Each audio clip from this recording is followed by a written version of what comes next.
এই গল্পটি সম্পূর্ণ শুনলে আপনাদের পানি অটোমেটিক বের হয়ে যাবে, সো যত দ্রুত সম্ভব হাতের কাছে টিস্যু নিয়ে বসে পড়ো। বিছানার চাদর যেন নষ্ট না হয় সেটা সম্পূর্ণ খেয়াল রাখার অনুরোধ জানিয়ে গল্পটি এখন শুরু করব। তার আগে সর্বশেষ অনুরোধ, দয়া করে এমন পানি বের করার গল্প নিয়মিত শুনতে আমাদের চ্যানেলটি সকলেই সাবস্ক্রাইব করুন। ধন্যবাদ। হ্যালো বন্ধুরা, আমার নাম শ্রাবন্তী রায়। আমার বয়স ৪২ বছর। আমার স্বামীর নাম অনিন্দ রায়, বয়স ৪৫ বছর। আমাদের ২ সন্তান, অর্ণব আর দীপা। অর্ণব ১৯ বছর বয়সী, কলেজে পড়ে। দীপা ১২ বছর বয়সী, স্কুলে যায়। আমাদের শহরে বোমাদের একটি ফ্যাশন শো হচ্ছিল চ্যারিটির জন্য। আমাকেও অংশগ্রহণ করতে বলা হয়েছিল। আমার শ্বশুর অজিতবাবু ছিলেন প্রধান বিচারক। শোতে আমি প্রথম পুরস্কার পেয়েছিলাম। শো শেষে একটি আফটার পার্টির আয়োজন করা হয়েছিল। সবাই মদ্যপান করে মেতে উঠেছিল। আমি একটু ক্লান্ত বোধ করছিলাম, তাই বাইরের বারান্দায় একা দাঁড়িয়েছিলাম, ঠান্ডা হাওয়া খাচ্ছিলাম। হঠাৎ পেছন থেকে অজিতবাবুর কণ্ঠ শুনতে পেলাম।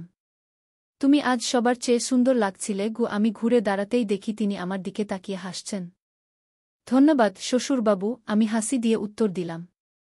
তিনি একটু কাছে এলেন, হঠাৎ পকেট থেকে একটি আংটি বের করলেন। আমি ভাবলাম, এই লোকটা কত বিকিত। তার নিজের ছেলের স্ত্রীকে চাইছে।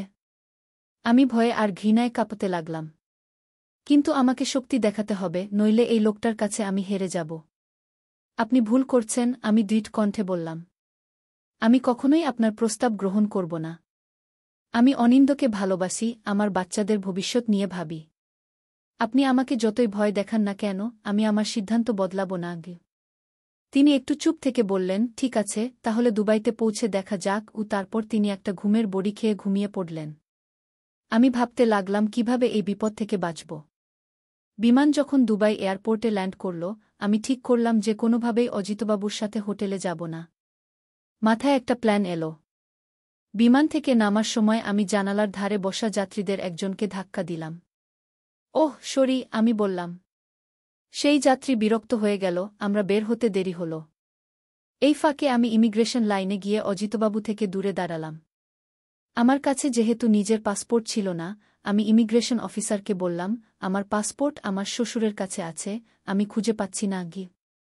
অফিসার আমাকে একপাশে নিয়ে গেলেন। ম্যাডাম, আপনি একটু অপেক্ষা করুন, আমরা দেখছি। আমি একটা সিদ্ধান্ত নিলাম। অফিসারকে ডেকে বললাম, স্যার, আমি একটা বিপদে আছি। আমার শ্বশুর আমাকে জোর করে এখানে নিয়ে এসেছেন। তিনি আমাকে আমি কাঁদতে শুরু করলাম। অফিসার আমাকে একটা রুমে নিয়ে গেলেন। সেখানে একজন মহিলা অফিসার ছিলেন। আমি তাদের সব কিছু খুলে বললাম।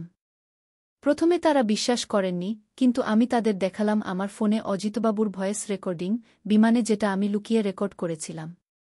আমি ভারতে ফিরে যেতে চাই, আমার 2টো বাচ্চা সেখানে আছে, আমি তাদের অনুরোধ করলাম। মহিলা অফিসার আমাকে আশ্বস্ত করলেন, চিন্তা করবেন না, আমরা আপনাকে সাহায্য করব। এমন কেসেস আমরা আগেও দেখেছি। তারা অজিতবাবুকে আটকে রাখলেন। আমি জানি না তারা তাকে কি বলেছিলেন, কিন্তু পরের দিনই আমাকে একটা ফ্লাইটে ভারত পাঠিয়ে দিলেন। আমি বোনকে ফোন করে বললাম, আমি ফিরে আসছি। সে বিশ্বাসই করতে পারেনি। যখন আমি ভারতে পৌঁছালাম, এয়ারপোর্টে অর্ণব আর দীপা আমার জন্য অপেক্ষা করছিল। তাদের দেখে আমার চোখে জল এসে গেল। আমি তাদের জড়িয়ে ধরলাম। মা, তুমি এত তাড়াতাড়ি ফিরে এলে? অর্ণব জিজ্ঞেস করল। হ্যাঁ, কাজটা আর করতে হলো না, আমি বললাম। আমি এখনো পুরো সত্য বলতে পারিনি তাদের। বাড়ি ফিরে দেখি অনিন্দ নেই। বোন বলল, সে তার বাবার সাথে কথা বলার পর থেকেই খুব বিচলিত হয়ে আছে, ঘণ্টা 2 আগে বেরিয়ে গেছে কোথাও। আমি বসে ভাবছিলাম, অনিন্দকে কি বলবো, কিভাবে বলবো? তার বাবার বিষয়ে এমন কথা সে কি বিশ্বাস করবে? হঠাৎ দরজায় শব্দ হল। অনিন্দ ফিরে এসেছে। আমাকে দেখে সে অবাক হয়ে গেল। শ্রাবন্তী, তুমি? বাবা? কোথায় বাবা? আমি তাকে বললাম, তোমার বাবা এখনও দুবাইতে আছেন গু। কিন্তু তুমি কেন ফিরে এলে? Modelling contract? অনিন্দ, আমি তোমাকে একটা গুরুত্বপূর্ণ কথা বলতে চাই। আমি জানি তুমি হয়তো বিশ্বাস করবে না, কিন্তু এটা সত্যি গু। আমি তাকে সব কিছু বললাম, শুরু থেকে শেষ পর্যন্ত। ফ্যাশন শোর আফটার পার্টি থেকে শুরু করে দুবাইতে যাওয়া, সব কিছু। আমি তাকে ভয়েস রেকর্ডিংও শোনালাম। অনিন্দ স্তব্ধ হয়ে বসে রইল। তার চোখে বিশ্বাস, অবিশ্বাস, রাগ, অপমান সব একসাথে দেখা দিচ্ছিল। সে উঠে দাঁড়িয়ে বাড়ির বাইরে চলে গেল। আমি তাকে ডাকলাম, কিন্তু সে শুনল না। তারপর থেকে 2 ঘণ্টা কেটে গেছে, সে এখনও ফেরেনি। আমি চিন্তিত হয়ে পড়লাম। কোথায় গেল সে? তার বাবার সাথে দেখা করতে? রাত গভীর হল, কিন্তু অনিন্দ ফিরে এল না। অর্ণব আর দীপা ঘুমিয়ে পড়ল। আমি জেগে অপেক্ষা করতে লাগলাম। ভোর 5টার দিকে ডোরবেল বাজল। আমি দ্রুত গিয়ে দরজা খুললাম। অনিন্দ দাঁড়িয়ে আছে, চোখে ক্লান্তি, মুখে কঠিন ভাব। চলো, সে বলল। কোথায়? আমি জিজ্ঞেস করলাম। পুলিশ স্টেশনে কি? আমি অবাক হয়ে গেলাম। কেন? আমি বাবার বিরুদ্ধে অভিযোগ দায়ের করেছি। তোমাকে তোমার বক্তব্য দিতে হবে গুই। আমি বিশ্বাস করতে পারলাম না। অনিন্দ সত্যিই আমাকে বিশ্বাস করেছে, তার বাবার বিরুদ্ধে দাঁড়িয়েছে। আমি তার হাত ধরে বললাম, তুমি সত্যিই আমাকে বিশ্বাস করো? হ্যাঁ, করি, সে দৃঢ়তার সাথে বলল। আমি গত কয়েক ঘণ্টা বাবার পুরনো ব্যবহার নিয়ে ভাবছিলাম। এটা প্রথম নয় যে তিনি অন্য মহিলাদের প্রতি অনুচিত আচরণ করেছেন। আমি ভাবতাম এগুলো গুজব। কিন্তু এখন আমি বুঝতে পারছি তিনি সত্যিই একজন অসুস্থ মানুষ গো। পুলিশ স্টেশনে গিয়ে আমি আমার বয়ান দিলাম। পুলিশ বলল তারা অজিতবাবুকে ফিরে আসার পর জিজ্ঞাসাবাদ করবে। কেসটি তার বিরুদ্ধে গুরুতর। ধর্ষণের চেষ্টা, অপহরণের চেষ্টা, মানসিক নির্যাতন, এসব চার্জ। 2 দিন পর অজিতবাবু ভারতে ফিরে এলেন। তার চেহারা বদলে গেছে, অহংকারী চাহনি আর নেই। তিনি সরাসরি আমাদের বাড়িতে এলেন। অনিন্দ দরজা খুলে তাকে দেখে বলল, কি চান আপনি? অজিতবাবু নতমস্তকে বললেন, আমি শ্রাবন্তীর কাছে ক্ষমা চাইতে এসেছি। আমি ভুল করেছিলাম, অন্যায় করেছিলাম গ। আমি দরজার কাছে এসে দাঁড়ালাম। আপনি জানেন, আপনার ভুলের জন্য আপনাকে শাস্তি পেতে হবে। পুলিশ আপনার জন্য অপেক্ষা করছে গি। আমি জানি। তিনি নতমস্তকে বললেন, আমি নিজেই পুলিশ স্টেশনে যাব। আমি শুধু একবার তোমাদের সবার কাছে ক্ষমা চাইতে এসেছি। আমি জিজ্ঞেস করলাম, কেন আপনি এমন করলেন? ভেবেছিলেন আমি রাজি হব? আমি জানি না, তিনি উত্তর দিলেন, আমি বুড়ো হয়ে গেছি, আর আমার মনে হয়েছিল আমি জীবনে আর সুখ পাব না। আমি তোমাকে দেখে মুগ্ধ হয়েছিলাম, আর ভেবেছিলাম তুমি যদি আমার হও, আমি আবার সুখী হব। এটা ছিল আমার মোহ, আমার ভুল গো। অনিন্দ এতক্ষণ চুপ ছিল, এবার বলল, আপনি আর আমার বাবা নন।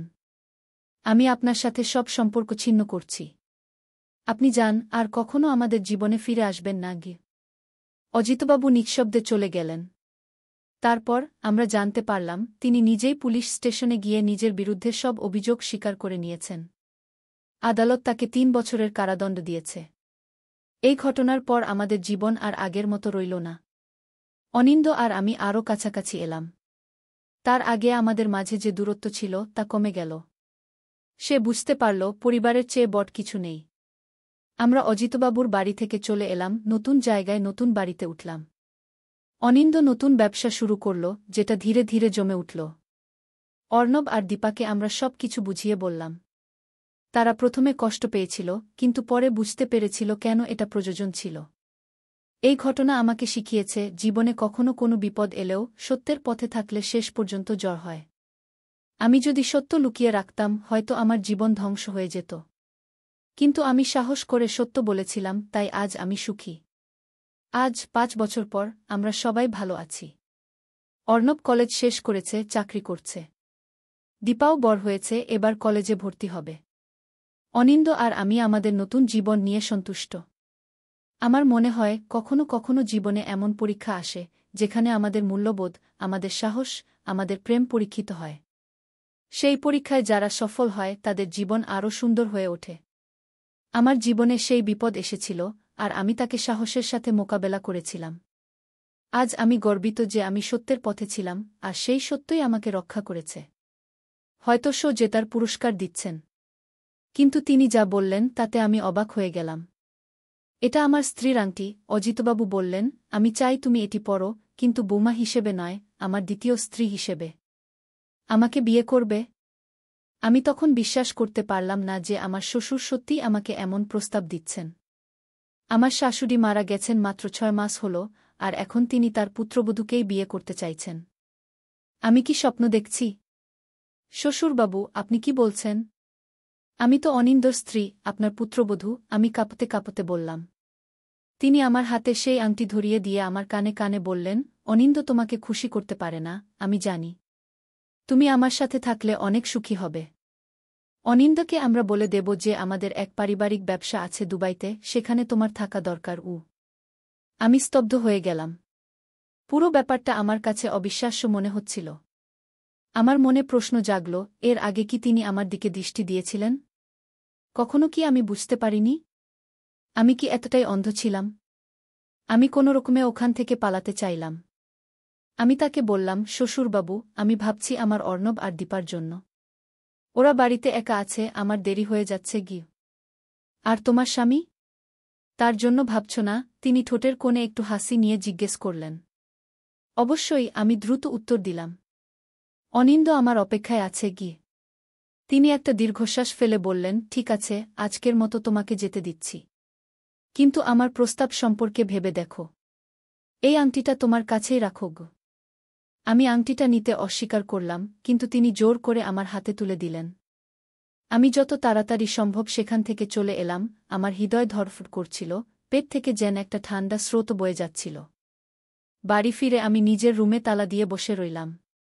অনিন্দ ব্যবসার কাজে বাইরে ছিল, আজ রাতেই ফিরবে। অর্ণব আর দীপা ঘুমিয়ে পড়েছিল। আমি কাউকে কিছু বলার সাহস পাচ্ছিলাম না। শ্বশুরের প্রস্তাব নিয়ে কাকে বলবো? অনিন্দকে? সে তো বিশ্বাসই করবে না।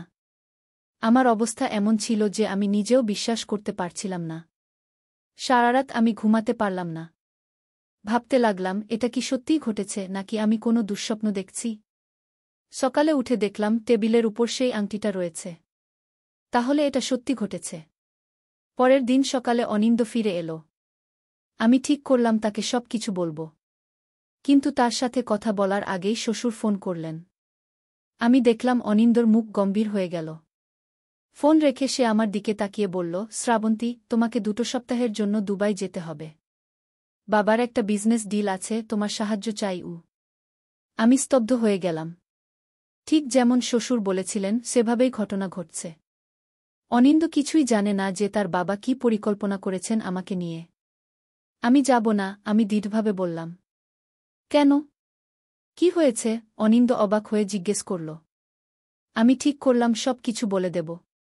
তোমার বাবা কাল আমাকে। আমি বাক্য শেষ করার আগেই ডোরবেল বেজে উঠল। কে এসেছে এই সকালে? দরজা খুলে দেখি স্বয়ং অজিতবাবু। আমি ভয়ে কাঠ হয়ে গেলাম। তিনি একটা বাক্স হাতে নিয়ে এসেছেন। বোমা, তোমার জন্য এই বাক্সটা এনেছি। দুবাইয়ে যাওয়ার আগে এগুলো পড়লে ভালো হবে, তিনি মুচকি হেসে বললেন। অনিন্দ আমাদের দিকে এগিয়ে এসে বাক্সটা খুলে দেখাল। ভেতরে দামি গহনা, একটা আধুনিক স্মার্টফোন এবং একটা ছোট্ট চিরকুট। অনিন্দ চিরকুটটা তুলে নিয়ে পড়ল, বোমা, তোমার ফ্যাশন শো জেতার উপহার। আশা করি পছন্দ হবে গু।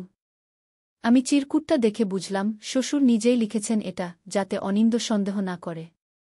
কিন্তু বাক্সের ভেতরে গহনাগুলোর নিচে আরেকটা কাগজ ছিল, যেটা শুধু আমিই দেখতে পেলাম। সেখানে লেখা ছিল, দুবাইতে আমাদের নতুন জীবন শুরু হবে। আর কেউ আমাদের বাধা দিতে পারবে না গি। আমি এতই ভয় পেয়ে গেলাম যে মাথা ঘুরতে লাগল। কোনোরকমে নিজেকে সামলে নিয়ে বললাম, অনিন্দ, আমি দুবাই যাব না গি। কেন?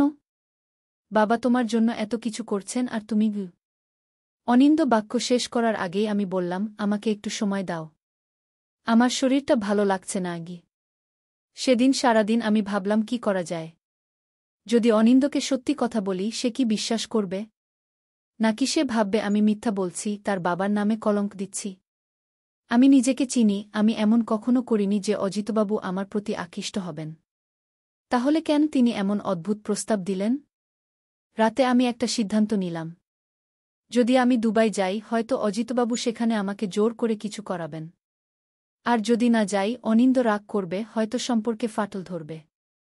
দুটো দিকেই সমস্যা। পরদিন সকালে আমি অনিন্দকে বললাম, আমি দুবাই যাব, কিন্তু একটা শর্তে। তুমিও আমার সাথে যাবে গু। অনিন্দ একটু অবাক হয়ে বলল, আমি? কিন্তু আমার তো এখানে অনেক কাজ আছে। বাবা বলেছেন তোমাকেই যেতে হবে গি। কেন? তুমি আমার স্বামী, তোমার সাথে ছাড়া আমি কেন যাব? তোমার বাবা যদি সত্যিই ব্যবসার জন্য আমাকে নিতে চান, তাহলে তোমাকেও নিতে হবে গি। অনিন্দ একটু চিন্তা করে বলল, ঠিক আছে, আমি বাবাকে ফোন করে বলি গ। সে ফোন করতেই অজিতবাবু রেগে গেলেন। তারপর অনিন্দ ফোন রেখে আমাকে বলল, বাবা বলছেন এটা শুধু তোমার জন্য একটা সুযোগ। আমি গেলে সব নষ্ট হয়ে যাবে গু। কেন? কি সুযোগ? আমি কি ব্যবসা করি? আমি তো গৃহিণী, আমাকে নিয়ে তোমার বাবা কি করবেন? বাবা বলছেন সেখানে একটা মহিলাদের ফ্যাশন ব্র্যান্ড আছে, তারা তোমাকে মডেল হিসেবে নিতে চায়। তুমি ফ্যাশন শোতে ভালো করেছ, তাই বাবা তোমার জন্য এই সুযোগ এনেছেন গু। আমি বুঝলাম অজিতবাবু আমাকে ফাঁদে ফেলার জন্য নতুন গল্প বানিয়েছেন। এটা তোমার মনে হয় না অদ্ভুত? আমি এতদিন কখনো মডেলিং করিনি, হঠাৎ তোমার বাবা কিভাবে আমার জন্য এই সুযোগ পেলেন? অনিন্দ একটু বিরক্ত হয়ে বলল, বাবা আমাদের জন্যই তো এসব করছেন। তোমার যদি মডেলিং ক্যারিয়ার শুরু হয়, আমাদের আর্থিক অবস্থাও ভালো হবে। আমার ব্যবসা তো এখন ভালো যাচ্ছে না গি। এটা শুনে আমি আরও চিন্তিত হয়ে পড়লাম। অনিন্দ কি শ্বশুরের ষড়যন্ত্রের অংশ? না, এটা হতে পারে না। অনিন্দ আমাকে ভালোবাসে, সে কখনো তার বাবাকে আমাকে নিয়ে যেতে সাহায্য করবে না। আমি একটা পরিকল্পনা করলাম। আমি দুবাই যাব, কিন্তু নিজের সুরক্ষার ব্যবস্থা করে যাব। আমি আমার বোন সুচরিতাকে ফোন করে সব কিছু বললাম। প্রথমে সে বিশ্বাস করেনি, কিন্তু আমি তাকে আশ্বস্ত করলাম যে এটা সত্যি।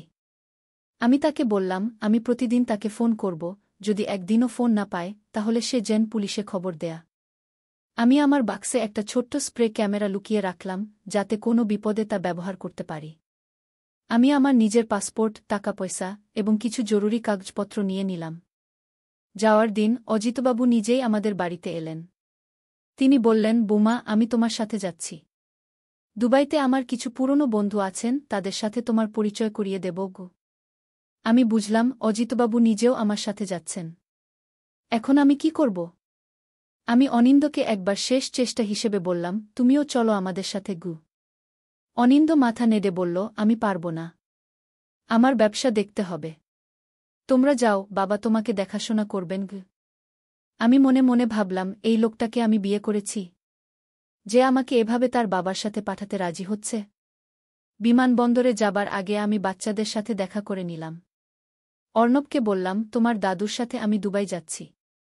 তুমি দীপাকে দেখো। যদি কোনো সমস্যা হয় সরাসরি মাসিকে ফোন করবে গে। অর্ণব মাথা নাড়ল।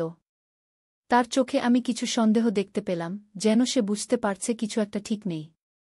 বিমানবন্দরে পৌঁছে আমি একটা বিপদের সম্মুখীন হলাম। অজিতবাবু আমার পাসপোর্ট নিয়ে চেক ইন করলেন।